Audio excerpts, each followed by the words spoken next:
ನಮಸ್ಕಾರ. ನಾನು ಗಣೇಶ್ ಅಂದ್ಬಿಟ್ಟು JP ನಗರ ಸಾಂಸ್ಕೃತಿಕ ಮತ್ತು ಕ್ಷೇಮಾಭಿವೃದ್ಧಿ ಸಂಘದ ಅಧ್ಯಕ್ಷ. ನಾವು ಈ ದಿನ ಸೆಲೆಬ್ರೇಟ್ ಮಾಡ್ತಾ ಇರೋದು 44ನೇ ಗಣೇಶೋತ್ಸವ. ನಮ್ಮ ಸಂಘ ಪ್ರಾರಂಭ ಆಗಿ 44 ವರ್ಷ ಆಯಿತು. ಅಲ್ಲಿಂದ ಸತತವಾಗಿ ನಾವು ಗಣೇಶೋತ್ಸವನ ಮಾಡ್ಕೊಂಬಂದಿದ್ದೀವಿ. ಇದು 44ನೇ ಗಣೇಶೋತ್ಸವ. ಈ ಕಾರ್ಯಕ್ರಮಕ್ಕೆ ನಾವು ಹಿಂದೆ ಮಾಡಿರ್ತಕ್ಕಂಥ ಎಲ್ಲ ಕಾರ್ಯಕ್ರಮ ಏನಿದೆ ಅದರಲ್ಲಿ ಹಲವಾರು ನಮ್ಮ ರಾಜ್ಯದ ಗಣ್ಯಾದಿಗಣ್ಯಗಳು ಮತ್ತು ಫೇಮಸ್ ಸಿಂಗರ್ಸು, ಫೇಮಸ್ ಆರ್ಟಿಸ್ಟ್ಗಳು ಯಾರ್ಯಾರಿದ್ದಾರೆ ಪ್ರತಿಯೊಬ್ಬರು ಈ ಸ್ಟೇಜಲ್ಲಿ ಹತ್ತಿ ಪರ್ಫಾರ್ಮ್ ಮಾಡಿದ್ದಾರೆ. ಮತ್ತು ಅವರು ಕೂಡ ಇವತ್ತು ಉನ್ನತ ಸ್ಥಿತಿಯಲ್ಲಿ ಇದ್ದಾರೆ. ಹಾಗೆ ಇವತ್ತು ಕೂಡ ನಾವು ಏನು 44ನೇ ಗಣೇಶೋತ್ಸವ ಮಾಡ್ತಾಯಿದ್ದೀವಿ. ಈ ಗಣೇಶೋತ್ಸವದಲ್ಲಿ ನಮ್ಮ ಸುಬ್ಬು ಮತ್ತು ತಂಡದವರು ಒಂದು ಒಳ್ಳೆಯ ಸಂಗೀತ ಕಾರ್ಯಕ್ರಮ, ರಸಮಂಜರಿ ಕಾರ್ಯಕ್ರಮ, ಹಾಗೂ ಮತ್ತು ನಮ್ಮ ಮಿಮಿಕ್ರಿ ಗೋಪಿಯವರು ಏನಿದ್ದಾರೆ ಅವರ ಕೂಡ ಒಂದು ಕಾರ್ಯಕ್ರಮ ಇದೆ. ಇವತ್ತು ಭಾಳ ಸುಂದರವಾದ ಕಾರ್ಯಕ್ರಮ ಮೂಡಿ ಬರುತ್ತೆ.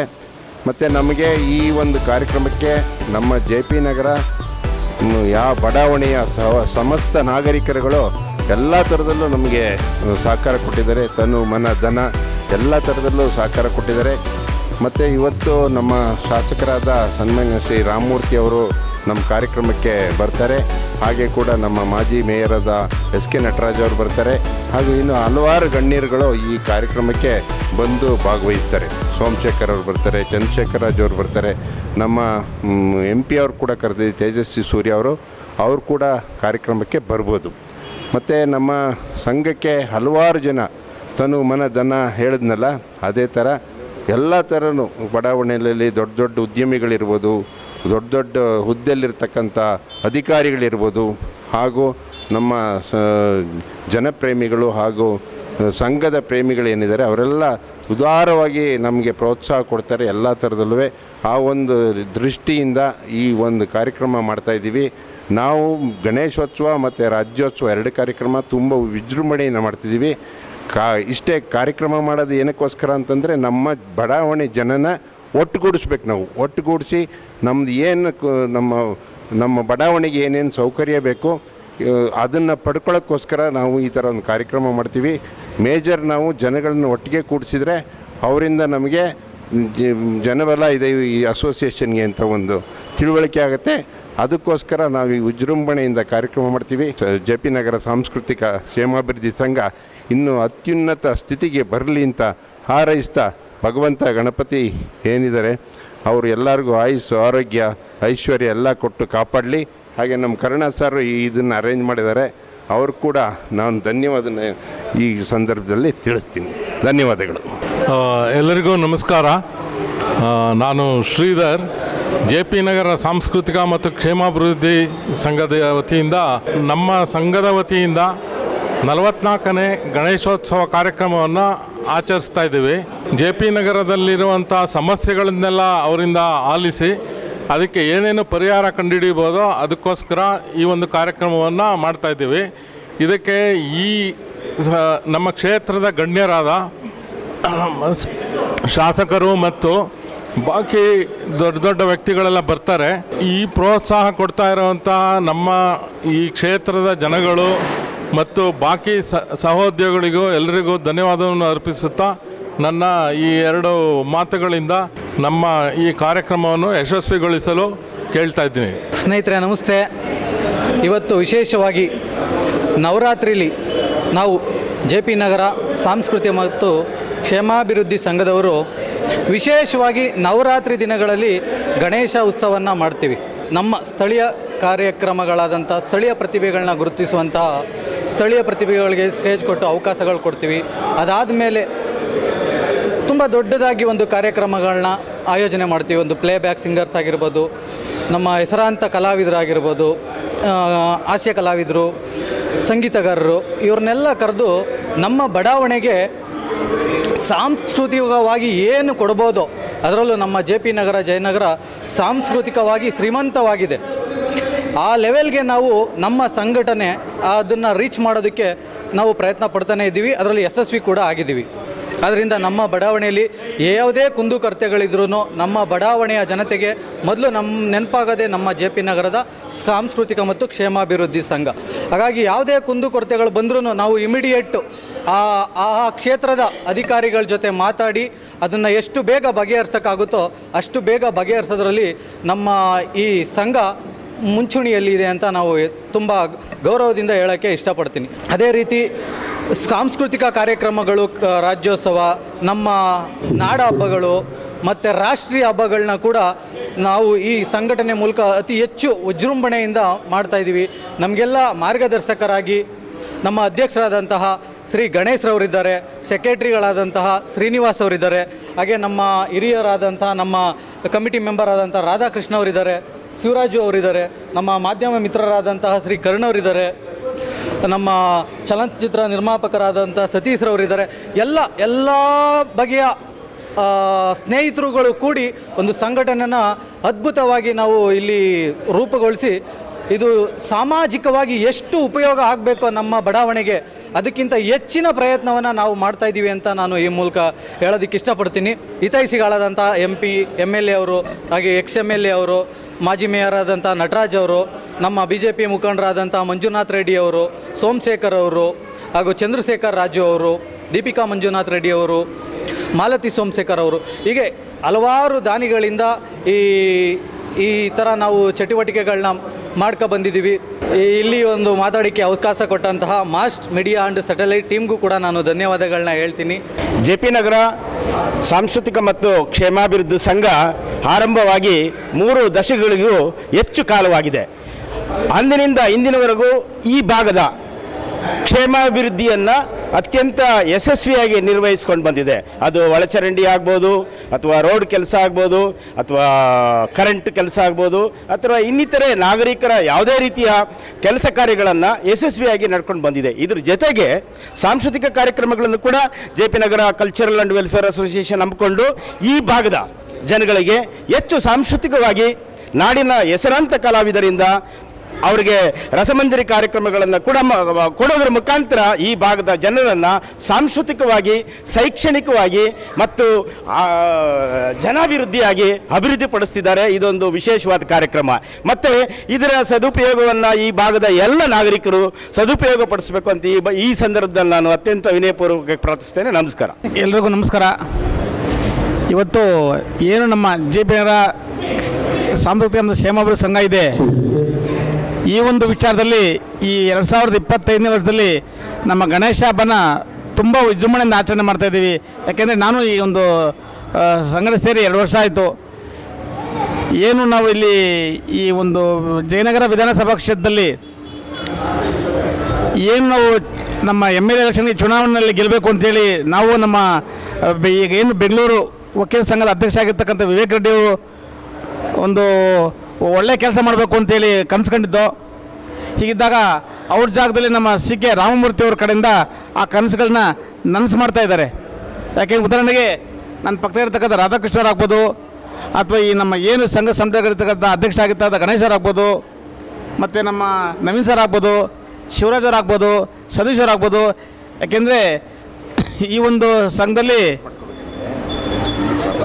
ಚಲನಚಿತ್ರ ನಿರ್ಮಾಪಕರಾಗ್ಬೋದು, ಅಥವಾ ಗಣ್ಯ ವ್ಯಕ್ತಿಗಳಾಗ್ಬೋದು, ಕಾರ್ಪೊರೇಟರ್ ಆಗ್ಬೋದು, ಎಲ್ಲರೂ ಒಗ್ಗಟ್ಟಾಗಿ ಇದ್ಕೊಂಡು ಈ ಒಂದು ಗಣೇಶ ಹಬ್ಬನ ವಿಜೃಂಭಣೆ ಆಚರಣೆ ಮಾಡ್ತಾಯಿದ್ದೀವಿ. ಒಟ್ಟಿನಲ್ಲಿ ಈ ವರ್ಷ 2025ನೇ ವರ್ಷ ತುಂಬ ವಿಜೃಂಭಣೆ ಆಗ್ತಾಯಿದ್ದೀವಿ. ನಮ್ಮ ನಾಗರಿಕ ಕಂಡಾಗ ನನಸಾಗ್ತಾ ಇದೆ ಅಂತ ಹೇಳ್ತಾ ಏನು ಇವತ್ತು ಮಾಸ್ತಿ ಬಂದಿರ ತಮಗೂ ಕೂಡ ಒಂದು ಶುಭಾಶಯ ಹೇಳ್ತಾ ನನ್ನ 2 ಮಾತು ಮುಗಿತೀನಿ. ಜೈ ಹಿಂದ್, ಜೈ ಕರ್ನಾಟಕ, ಮತ್ತೆ ಗಣೇಶ ಬಪ್ಪ ಮೋರೆಯ.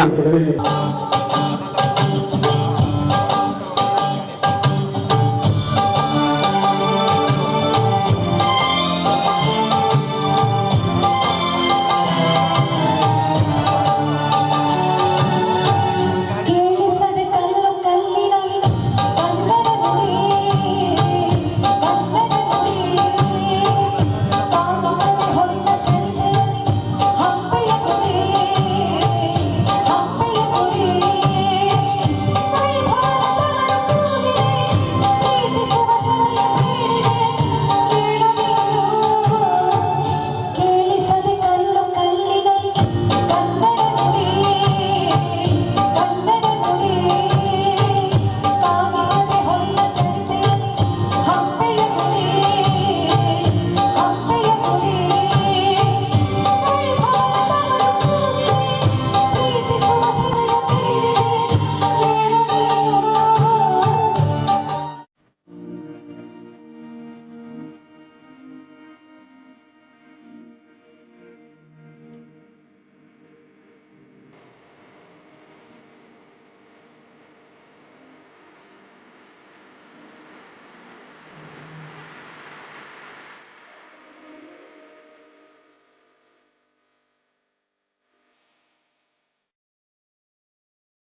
ಸುಮಾರು 100-150 ಗಣಪತಿ ಕಾರ್ಯಕ್ರಮಕ್ಕೆ ನಾವು ಹೋಗ್ತೀವಿ.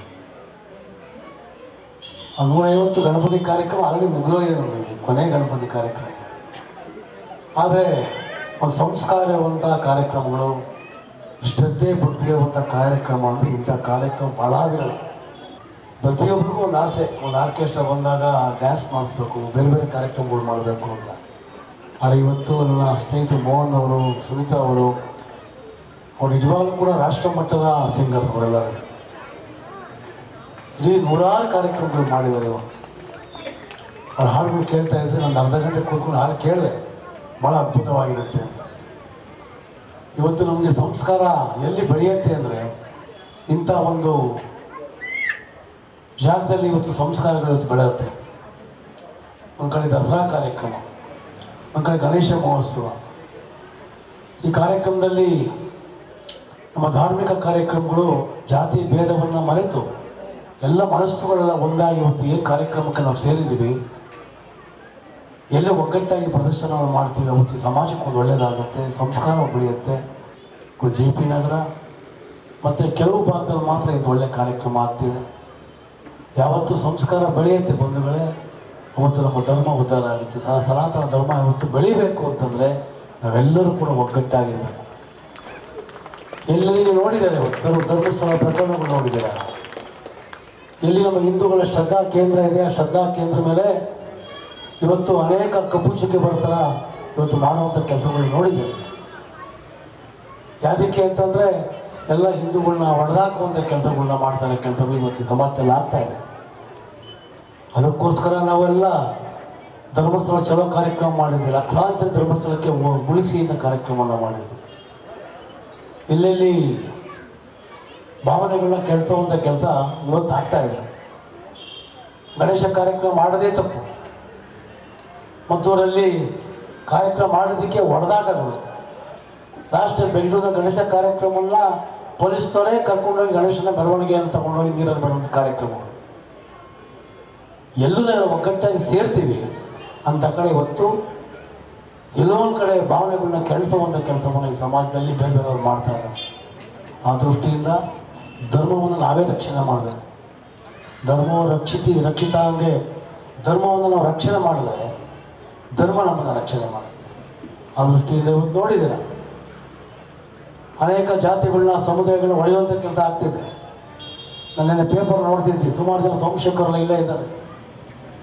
ಬ್ರಾಹ್ಮಣ Christian, Gowda Christian, Reddy Christian, Okkali Christian, ನಮ್ಮಲ್ಲೇ ಕ್ರಿಶ್ಚಿಯನ್ಗಳು ಆದ್ರೆ ಹೊಡೆದು ಜಾತಿಗಳನ್ನ ಆಳುವಂಥ ಕೆಲಸ ಈ ಸರ್ಕಾರ ಮಾಡ್ತಾ ಇದೆ. ಅದಕ್ಕೋಸ್ಕರ ಹೋರಾಟವನ್ನು ಮಾಡ್ತಾ ಇದೆ. ದಯಮಾಡಿ ಜನಗಣತಿ ಬಂದಾಗ, ಜಾತಿ ಗಣತಿ ಬಂದಾಗ, ಉಪಜಾತಿಗಳು ಏನೇ ಇರಲಿ, ಉಪಜಾತಿಗಳು ಆದ್ಮೇಲೆ ಧರ್ಮ ಅಂತ ಬಂದಾಗ ಹಿಂದೂ ಅಂತ ನೀವು ಅದನ್ನ ಸೇರಿಸುವಂಥ ಕೆಲಸ ಎಲ್ಲರೂ ಮಾಡಬೇಕು. ಅವತ್ತು ಈ ಸಮಾಜಕ್ಕೆ ಒಂದು ಜಾತಿ ಇರಬೇಕು. ಧರ್ಮ ಅಂತ ಬಂದಾಗ ನಾವೆಲ್ಲ ಒಂದು ಹಿಂದೂ ಅಂತ ಮಾಡ್ತಂದ್ರೆ ಈ ಸಮಾಜಕ್ಕೆ ಒಂದು ಒಳ್ಳೆಯದಾಗುತ್ತೆ. ಸಮಾಜ ಸ್ಪಷ್ಟ ಸಂದೇಶ ಸರ್ಕಾರಕ್ಕೆ ಹೋಗುತ್ತೆ. ಎಲ್ಲೆಲ್ಲಿ ಹಿಂದೂಗಳ ಶ್ರದ್ಧಾ ಕೇಂದ್ರಗಳಿಗೆ ಇವತ್ತು ಸತತವಾಗಿ ಕಪ್ಪು ಚುಕ್ಕಿಯನ್ನು ಮಾಡ್ತಾ ಇದ್ದಾರೆ. ಅಯ್ಯಪ್ಪ ಸ್ವಾಮಿ ದೇವಾಲಯಕ್ಕೆ ಕಪ್ಪು ಚುಕ್ಕಿಯನ್ನು ಮಾಡಿದ್ರು, ಶನಿಸಿಂಗಾಪುರ ದೇವಸ್ಥಾನಕ್ಕೆ ಚ್ಯುತಿ ಪಡೆದ್ರು, ಧರ್ಮಸ್ಥಳ ಗಣಪತಿ ಮಾಡದೇ ತಪ್ಪು ಅಂತ ಗಲಾಟೆಗಳಾಗ್ತಿದೆ. ಎಲ್ಲ ಮನಸ್ಸುಗಳು ನಾವು ಒಂದಾಯಿತು ಅಲ್ಲಿ ಸಮಾಜಕ್ಕೆ ಒಂದು ಒಳ್ಳೆಯ ಶಕ್ತಿ ತರುವಂಥ ಕೆಲಸವನ್ನು ನಾವೆಲ್ಲ ಮಾಡೋಣ ಅಂತ ಹೇಳ್ಬಿಟ್ಟು ನಾನು ಶಾಸಕನಾದ್ಮೇಲೆ 2.5 ವರ್ಷದಿಂದ ಸತತವಾಗಿ ಕೆಲಸವನ್ನು ಮಾಡ್ಕೊಂಡ್ಬರ್ತೀವಿ. ನಿಮ್ಮೆಲ್ಲರ ಒಂದು ಆಶೀರ್ವಾದದಿಂದ ದಿನ ಬೆಳಗಾದ್ರೆ ಒಂದು ಕಾಯಕವೇ ಕೈಲಾಸ ಅಂತ ನಾವು ಮಾಡ್ತಾಯಿದ್ದೀವಿ. ಇವಾಗ ಮಂಜುನಾಥ್ ರೆಡ್ಡಿಯವರು ಇದ್ದಾರೆ. ಸಾರಕ್ಕಿ ವಾರ್ಡು 8ನೇ ತಾರೀಕಿಂದ ಸತತವಾಗಿ ಮನೆಗೆ ಪಾದಯಾತ್ರೆಯನ್ನು ಮಾಡ್ತಾಯಿದ್ದೀವಿ. 4-5 ವಾರ್ಡಲ್ಲಿ ಅಲ್ಲಿ ಪಾದಯಾತ್ರೆ ಶುರು ಮಾಡಿದ್ವಿ. ಎಲ್ಲ ಅಧಿಕಾರಿಗಳ ಜೊತೆ ನಿಮ್ಮ ಮನೆ ಬಾಗಿಲಿಗೆ ಬರ್ತಾಯಿದ್ದೀವಿ. ಬಂದಾಗ ಸಣ್ಣ ಪುಟ್ಟ ಸಮಸ್ಯೆಗಳನ್ನ ಸಾಲ್ವ್ ಮಾಡುವಂಥ ಕೆಲಸ ಮಾಡ್ತಾಯಿದ್ದೀವಿ. ಈಗ 8ನೇ ತಾರೀಕು ಮೇಲೆ ಸಾರಕ್ಕಿಯ ಪ್ರತಿಬರಿ ಮನೆಗಳಿಗೆ, ರಸ್ತೆಗಳಿಗೆ ಭೇಟಿ ಕೊಡ್ತಾ ಇದ್ದೀವಿ. ನೀವೆಲ್ಲರೂ ಕೂಡ ನಮ್ಮನ್ನು ಏನೇ ಸಮಸ್ಯೆ ಇದ್ರೂ ಹೇಳ್ಕೊಬೋದು ಅಂತ ಹೇಳ್ಬಿಟ್ಟು ನಿಮ್ಮೆಲ್ಲರ ಒಂದು ಪ್ರೀತಿ ಆಶೀರ್ವಾದವನ್ನು ಬಯಸಿ ಮಾತು ಮುಗಿಸ್ತಾ ಇದ್ದೀನಿ. ಜೈ ಹಿಂದ್, ಜೈ ಕರ್ನಾಟಕ. ಅರೆ ಇವರು ತುಂಬ ಕರೆದಿದ ತಕ್ಷಣ ಅವರೇ ಬರ್ತಾರೆ. ನೀವು ಆಫೀಸಿಗೆ ಬನ್ನಿ, ನಾನು ಸಿಗ್ತೀನಿ ಅನ್ನೋ ಪ್ರಮೇಯನೇ ಇಲ್ಲ. ಎಲ್ಲಿ ಯಾರೇನೋ ಸಮಸ್ಯೆಗಳಿದೆ, ಎಲ್ಲಿದೆ ನಾನು ಕಣ್ಣಲ್ಲಿ ನೋಡ್ತೀನಿ, ಅಲ್ಲೇ ಸ್ಪಾಟಿಗೆ ಬರ್ತಾರೆ, ಅಲ್ಲೇ ಪರಿಹಾರ ಮಾಡ್ತಾರೆ. ಉದಾಹರಣೆಗೆ ಇವಾಗ ನಮ್ಮ ಗಣೇಶ್ ಅವರ ಅಧ್ಯಕ್ಷರು ಹೇಳಿದಂಗೆ ಇಲ್ಲಿ ತುಂಬ ಈ ಕಟ್ಟಡ ತುಂಬ ಶಿಥಿಲಗೊಂಡಿತ್ತು. ನಮ್ಮ ವೇಣುಗೋಪಾಲ್ ಅವರು, ಶ್ರೀನಿವಾಸ್ ಅವರು, ಗಣೇಶ್ ಅವರೆಲ್ಲ ಸಹ ಬಂದು ಶಾಸಕರ ಹತ್ರ ತಿಳಿಸಿದಾಗ ಗೆದ್ದ ನಂತರ ತುಂಬ ಅಧ್ವಾನ ಆಗಿದೆ ಸರ್, ಇದು ಏನು ಮಾಡ್ಬೇಕು ಹೇಳಿ, ಏನು ಮಾಡಿಸ್ತೀರಾ ಮಾಡಿಸಿ, ನನ್ನ ಹತ್ರ ಏನು ಶಾಸಕರ ಇದರಿಂದ ಏನು ನಿಮಗೆ ಹಣವನ್ನು ಬಿಡುಗಡೆ ಮಾಡಬೇಕು ಮಾಡ್ತೀನಿ ಅಂತ ಹೇಳಿದ್ರು. ಉದಾಹರಣೆಗೆ ಇವಾಗ ಇದೇ ಈ ಕಾರ್ಯಕ್ರಮ ಫಸ್ಟ್ ಇದೆಲ್ಲ ರಿನಿವೇಷನ್ ಆದಮೇಲೆ ಫಸ್ಟ್ ಕಾರ್ಯಕ್ರಮವನ್ನು ಮಾಡ್ತಾ ಇದ್ದೀರಾ. ಅದಾದ ನಂತರ ಏನಿವತ್ತು ಈ JP ನಗರದಲ್ಲಿ ಒಂದು 50-55 ವರ್ಷದಿಂದ ಏನು ಲೇಔಟ್ ಆಗಿತ್ತು, ಈ ಯಾವುದೇ ರಸ್ತೆಯಲ್ಲಿ ಸಹ ಸ್ಯಾನಿಟರಿ ಬ್ಲಾಕ್ ಆಗ್ತಾ ಇತ್ತು. ಯಾವುದೇ ಮನೆಗೆ ಹೋದ್ರು ಸಹ ಇಲ್ಲಿ ಅಕ್ಕಪಕ್ಕದ ಮನೆಯಲ್ಲಿರೋರ್ಗೆ ಸಮಸ್ಯೆ ಗೊತ್ತಾಗ್ತದೆ. ಒಂದು ಮನೆ ಹತ್ರ ಹೋದ್ರೆ 2,000 ಕೊಡಿ, 3,000 ಕೊಡಿ, ತುಂಬ ಸಮಸ್ಯೆಗಳಿದ್ವು. ಸ್ಯಾನಿಟರಿ ರಸ್ತೆಲೆಲ್ಲ ಹರ್ಕೊಂಡು ಹೋಗ್ತಾ ಇತ್ತು. ಶಾಸಕರಿಗೆ ನಾವು ತಿಳಿಸಿದ ತಕ್ಷಣ ಸಾರಿಗೆ ವಾರ್ಡ್ಗೆ ನೀವು ಏನು ಮಾಡ್ತಿರೋ ಗೊತ್ತಿಲ್ಲ ಅಣ್ಣ, ತುಂಬ ಸಮಸ್ಯೆ. 24th ಮೈನಿಂದ 29th ಮೈನ್ಗೆ ಹಾಗೂ 9th ಕ್ಲಾಸಿಂದ 14th ಕ್ಲಾಸ್ವರೆಗೆ ಈ ಪ್ಯಾಕೆಟ್ ಫುಲ್ಲು ಮಾಡಿಸ್ಬೇಕು ಅಂತ ಹೇಳಿದಾಗ 1,80,00,000 ರೂಪಾಯಿ ಅನುದಾನವನ್ನು ಸಹ ಕೊಟ್ಟು ಅವರು ಪ್ರತಿ ರಸ್ತೆಯಲ್ಲೂ ಸಹ ಸ್ಯಾನಿಟರಿಯನ್ನು ಮಾಡಿಕೊಟ್ಟಿದ್ದಾರೆ. ಸ್ವಲ್ಪ ಜನಕ್ಕೆ ಇಲ್ಲಿ ಸಮಸ್ಯೆನೂ ಆಯಿತು. ಅದಾದ ನಂತರ ಪ್ಯಾಚ್ ವರ್ಕ್ ಮಾಡಿಸಿದ್ರೆ ಏನು ಅದಕ್ಕೆ ದಾರ ಹಾಕ್ಸೋ ಒಂದು ವ್ಯವಸ್ಥೆ ಹೇಳಿದ್ವಿ, ಮಾಡಿಕೊಡ್ತೀವಿ ಅಂತ ಸಹ ಹೇಳಿದ್ದಾರೆ. ನಮ್ಮ ಜಯನಗರದಲ್ಲಿ 7 ವಾರ್ಡ್ ಇದೆ. 7 ವಾರ್ಡಲ್ಲಿ 5 ವಾರ್ಡಲ್ಲೂ ಸಹ ಪಾದಯಾತ್ರೆಯನ್ನು ಸಹ ಅವರು ಮಾಡ್ಕೊಂಡ್ಬಂದಿದ್ದಾರೆ. ಇವಾಗೆಲ್ಲ ನಾವು ಬರೋ ತಿಂಗಳು 8ನೇ ತಾರೀಕಿಂದ ಪ್ರತಿ ಮನೆಗೂ ರಸ್ತೆಗೂ ಸಹ ಕೆಲವರು ಚುನಾವಣೆಗೆ ಬಂದು ಹೋದರೆ ನೆಕ್ಸ್ಟ್ ಚುನಾವಣೆ ಜನಪ್ರತಿನಿಧಿಗಳು ಕಾಣಿಸ್ಕೊಳ್ಳೋದು.